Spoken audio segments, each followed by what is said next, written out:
Hello, my name is Winsley and welcome to my video going over the 41st Dev Diary for Age of Wonders 4. This one is talking about how the feudal culture is getting a pretty significant rework. I just read through this a little bit and I saw that there's a lot of great information in here about the two new subcultures that they're introducing for the feudal culture. I believe they start off this by saying basically that the feudal culture was one of the ones that they developed first. It's the oldest culture, the one they started with, and they particularly didn't like the way the peasants evolved into tier 2 units, the defenders. And so now those guys work a bit differently. The peasants are now something that you can summon in through a spell, and I think you get two of them. They're relatively cheap, and I might be remembering this wrong, but I believe now they don't evolve. I believe they're just something that can fill in your armies relatively early in the game.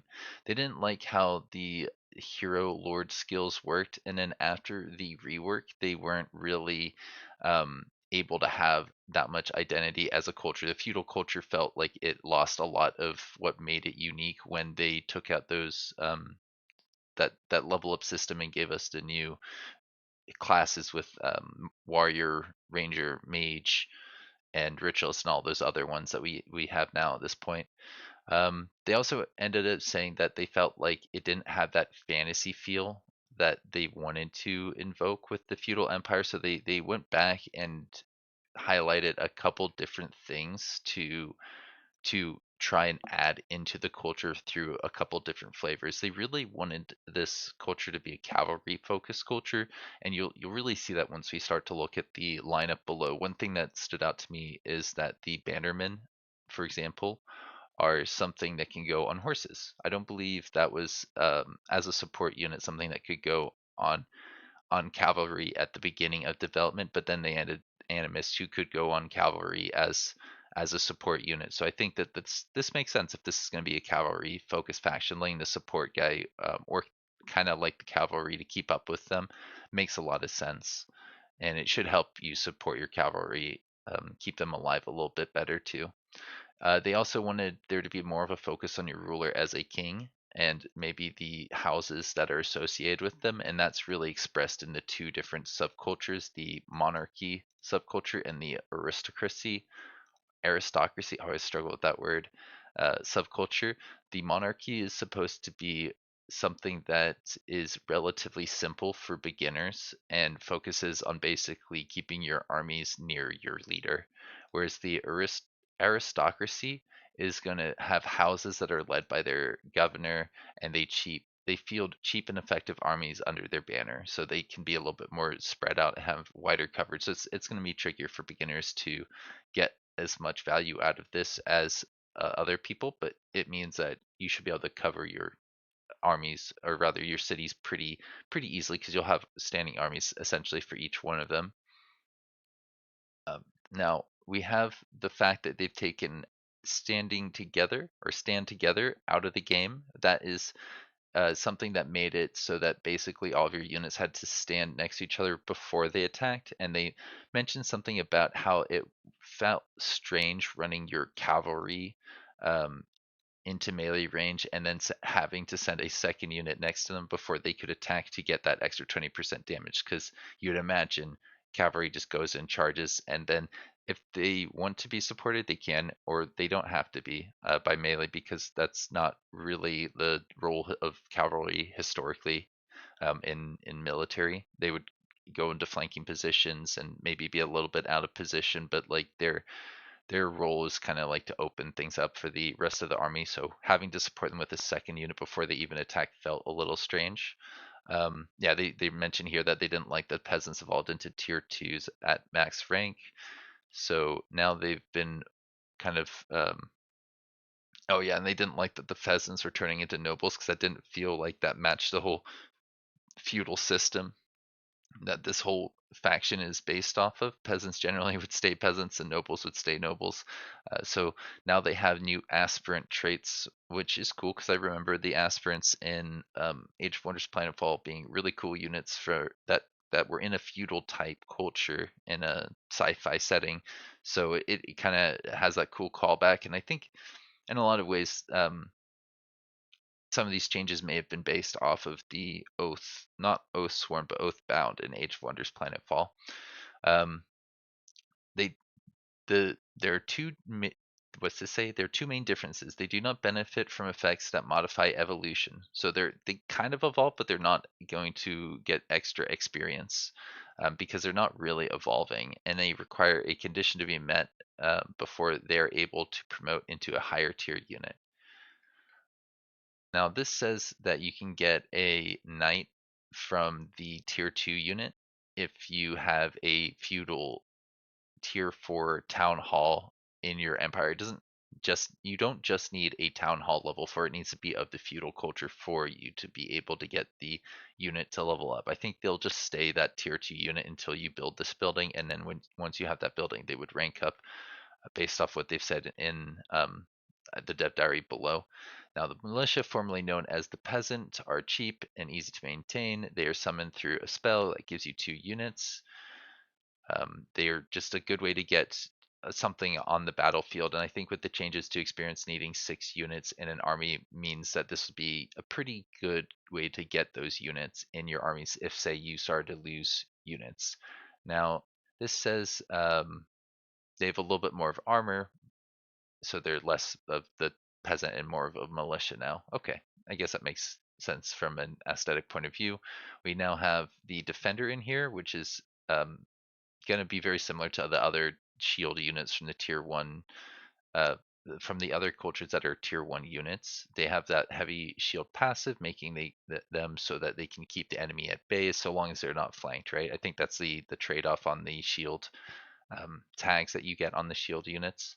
Now, the aristocracy culture gets the Liege Guard, which turns into the tier 3 unit. The defender, the tier 1 defender, can turn into a tier 3 unit, whereas the tier 1 archer can turn into a tier 3 unit if you're playing a certain sub culture. So each subculture will have one of these two tier 1s that can upgrade into a tier 3. But this one, I believe, can be optional cavalry, whereas the archer is not. They're a longbow unit, so I think historically longbows weren't used on horses. They're a little bit too big for that. And these guys can hit from, what did it say? No, these guys can't hit from 7 range. This is a basic archer. This guy can sunder. I believe that only the feudal culture's archer can sunder, but maybe all archers have some extra benefits now. But they've only really talked about this in relationship to this archer, so I'm going to assume that it has to do with the feudal culture at this point. The bannerman says basically the AoE buff is gone, and the war banner is something that works a bit like that. The war banner makes it so that adjacent units get a little bit of defense and resistance, but this effect does not stack with other war banners, so you don't want more than one of these AoEs affecting your guys. You don't need a lot of bannermen essentially to get this passive effect to trigger on your units, although a few might be helpful. You don't need like 6 bannermen to keep stacking up defenses on each other in a circle. There's also the soothing standard is now single target cooldown 1, and it can be used in zone of control. That's something they mentioned in here, and I thought, oh, okay, that's pretty cool. Low cooldown single touch. This can be used every turn, even when engaged, healing the target, improving morale, putting them into defense mode is pretty good too. Yeah, being in defense mode means they can't get flanked. That means they can stay in the front line with the melee guys and still stay pretty tanky and support each other, support the other units fairly well at the same time. Lastly, the bannerman gains the optional cavalry thing, which I mentioned earlier, lets them move around with the rest of the units more easily, not just on the strategic map, but also the tactical maps. You'll be able to, yeah, move them together on the map and on the bigger map and on the like smaller combat map, basically. Aspirant knights may look familiar. They look a little bit like the tier 3 knights of old that we had in the feudal culture. Now they are a tier 2 that can turn into a tier 4 unit. And yeah, that's right. There is a tier 4 cultural unit now. Pretty cool. This one, the tier 2 unit that turns into the tier 4 has Isolation Slayer, making it so that they do more damage when units are isolated, and they have slippery, making so that it's easier for them to get into position to do their charge attacks. I believe when you evolve this unit into a tier 4 knight, they actually keep the slippery ability, so it's a charge unit that's going to be phenomenal at moving around other units and getting attacks in. It's, I think slippery is usually associated with skirmishers, so that's quite a good modifier to have on them. And then I believe the this knight has things like grace that it can apply to itself that just allows it to stay alive, and you can't get it from your cities, you can only get it from evolving, was what I was going to say here, right? Yeah, I think that's something they mentioned in here. They cannot be built, can only be acquired by evolving your aspirant. What are we called? Just aspirant knights. That's the full name of the unit. It's interesting because the archers aren't called aspirant archers if they can turn into longbowmen, but that one has the name aspirant in its full name. Cool. All right, this one can reach 7 tiles away with its secondary attack, and I have to imagine that means the primary attack doesn't reach quite as far. But I think if you gave them like the extra range from Tome of Winds, and I believe the other one is like, I think they used to give you extra range from another tier 1 tome, but I can't remember the name of it off the top of my mind. Then this guy should be able to shoot pretty far away. Um, this allows them to basically support aggressive cavalry charges, or rather to take down high value targets that the cavalry's trying to engage without getting as close to the enemy. And the nice thing about that is it's going to keep your archer further away from danger and safer too. The Liege Guard is the let's see, is this the tier 3 that you can evolve a unit into just like the longbowman? Yes, so this guy has a special sworn bond ability. I think we've seen this actually in the streams where they can attach to a hero. It can be either your ruler or just one of your heroes, and then they will give the hero strengthened, as well as make it so that the damage done to that hero is actually transferred over to this unit at a reduced rate. So if that hero has a lot of defensive stats and this damage is being reduced by 50% there, that's going to make it so you don't take that much damage on the Liege Guard. It just makes it harder for the enemy to engage on your hero before this unit is has been defeated, essentially. Yeah, they're good at protecting things. The knight here is a strong tier 4 unit. It is uncomplicated but potent. Yeah, it doesn't have like a secondary attack. It has just this charge attack, but it should be able to get into position to use it fairly easily, fairly often. It also has Giant Slayer, making it so that it is able to take down large targets, I think, a little bit more easily. Maybe it does plus 40%, I think, with those types of abilities, if I'm remembering correctly. Graceful Charge gives it grace when it lands a charge attack. That sounds pretty good. And then Inspiring Killer isn't bad either.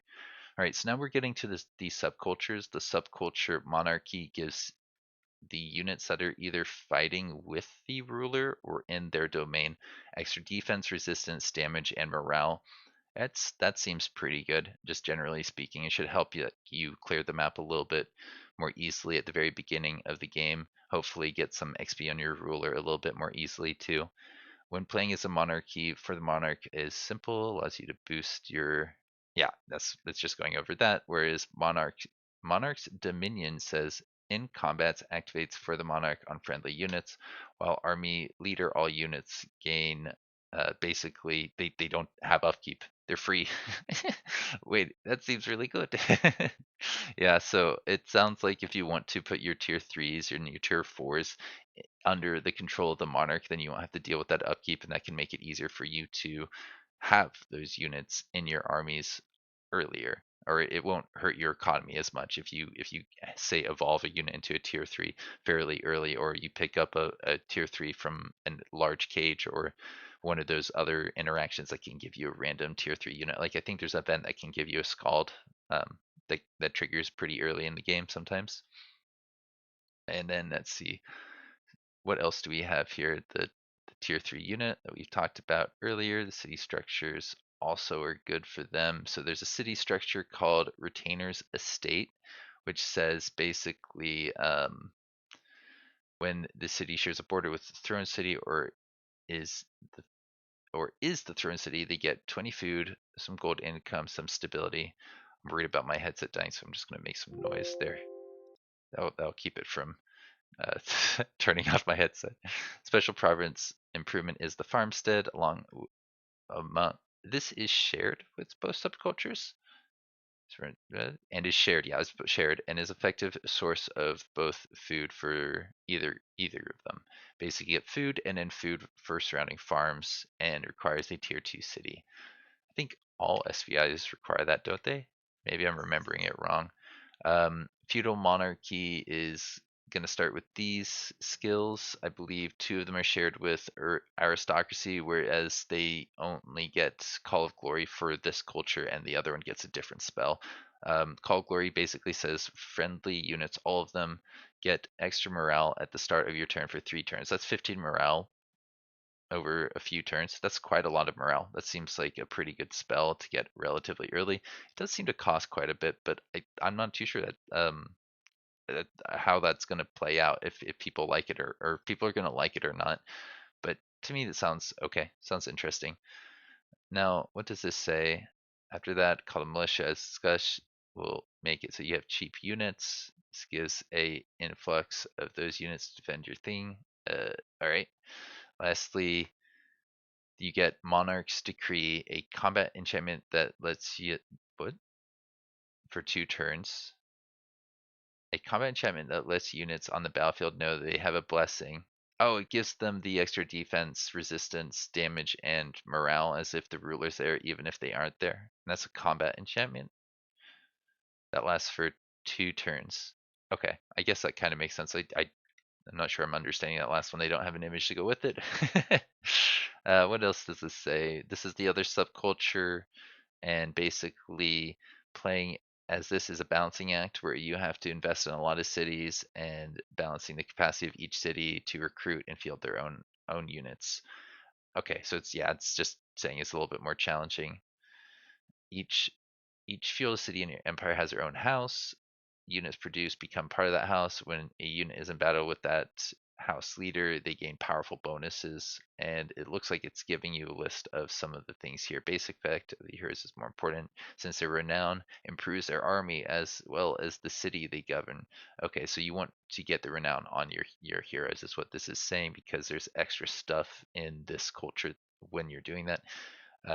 What else is listed here? When you get renown, units gain experience and benefits of their Liege Lord. I think, yeah, this is what they're using in this stream. So we actually have seen that the units get a bit of experience points when the heroes get renown, which sounds quite good. I'm not sure how much experience that is. I'm sure if I went through the stream, I could break it down, but it's hard to really track experience in general in Age of Wonders 4. Um, when you assign a governor to a house or to a city, a house is born, and then you have to like come up with a name and some picture basically. Change the colors of the, I think just the center thing in the picture in the middle, whereas the one color on the outside is going to be like your empire's thing, just to keep it consistent and easier to identify what's what.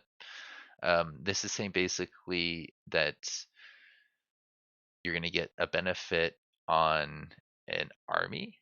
Yeah, it looks like this is on an army. This hero is the Liege Lord of their house, granting them and the house units in their army basically reduced upkeep, extra healing on the map, and in battle, they and all units of their house gain extra HP and morale. So I don't think they have to be in the same stack, but as long as they join the same battle together, they can get this benefit. So you could have like 2 stacks following a lord of a house and engaging into 1 or 2 stacks, and then I believe all of them will get the extra HP. This is, I believe, the renown bonus that you get at level 1. Since we saw in the stream, I believe that is how that works. And at level 2 it gets better, at level 3 it gets better, and at level 4 it gets even better. Summoned units gain the tag. Yeah, when I first heard about this, I thought, is this only going to apply to the units that are like considered racial units that are built in your cities?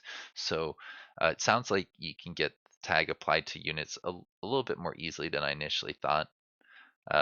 Units recovered through Rally of the Liege join the house of the city they're sent to. Yeah, now you can send these to individual cities. If a Cities, if a house's city is lost, captured, or destroyed, it remains the home of that house and must be retaken if they are to gain new members. Interesting. If they absorb it, as long as you retake and absorb it once more, the house is restored. Okay, cool. If a Liege Lord is replaced, the city will get a stability penalty. Yeah, I think we actually got to say it was like 20 stability for a few turns. Note that the hero remains the Liege Lord even in death in case they are revived. They have to be actively replaced should you wish to do so. The Liege Lords themselves benefit from morale and HP bonuses they grant to their house as well as the renown. Oh, so they'll get this extra HP. That should be pretty good.